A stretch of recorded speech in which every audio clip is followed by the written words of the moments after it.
The desert wind moved slowly across the empty plains, carrying dust, memories, and the silence of a land that had seen too much blood and too many broken promises.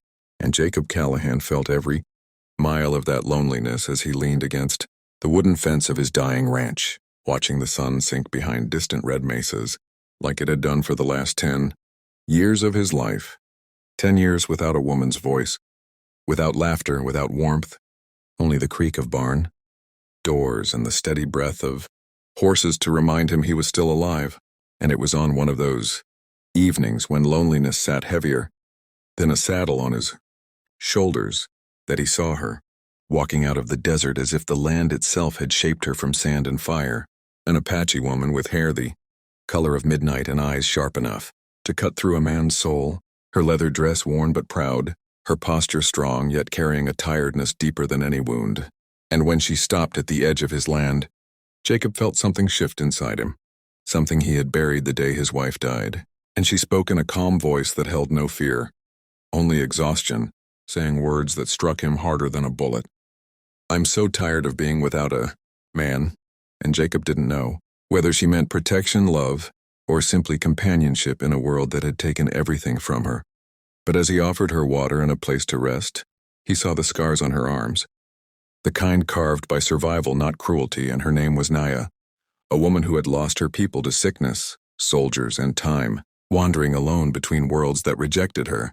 And that night as they sat by the fire, the desert cold pressing close, she told him stories of Apache strength, of women who stood beside warriors and alone when warriors fell.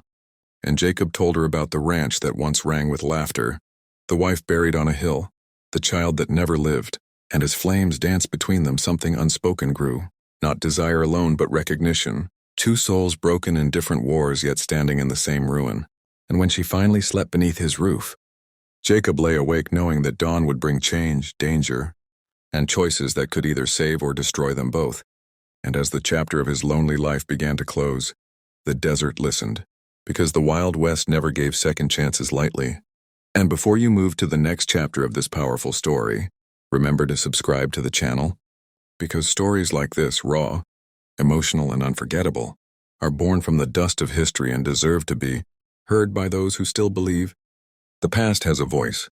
Morning came harsh and bright, and with it came the reality that the world outside, Jacob's ranch, would never allow peace to last, because rumors traveled faster than horses, and by noon word had reached the nearby settlement that an Apache woman was staying on Callahan land, and hatred, old, ignorant, and violent, rode toward them with rifles and false courage.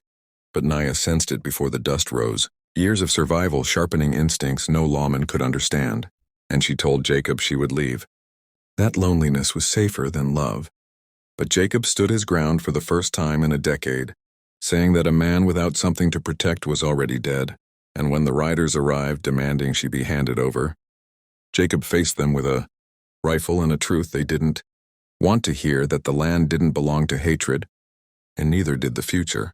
And when shots rang out, it wasn't a battle of numbers but of will, Naya fighting beside him with the fierceness of her ancestors, Jacob discovering courage he thought he'd buried with his wife. And when the dust settled and the men fled, leaving shame and silence behind, Jacob collapsed to his knees, realizing that loneliness had never been his greatest enemy. Fear was, and Naya knelt beside him, placing her hand on his face the way no one had in years, telling him she didn't need a man to survive but wanted one to live with. And in that moment the ranch changed. The land softened, the wind felt warmer, and two lost souls found something rarer than gold in the Wild West: choice. And though the world beyond their fence would always be dangerous, they rebuilt together, not as rescuer and rescued, not as conqueror and conquered, but as equals, planting crops, raising horses, sharing stories by firelight.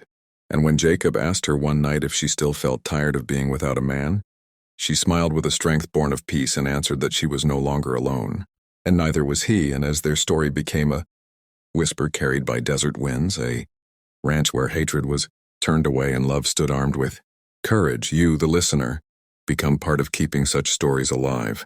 So if this tale stirred your heart, subscribe to the channel, because every subscription helps preserve these forgotten Wild West legends, where survival, love, and humanity rode side by side beneath an unforgiving sky.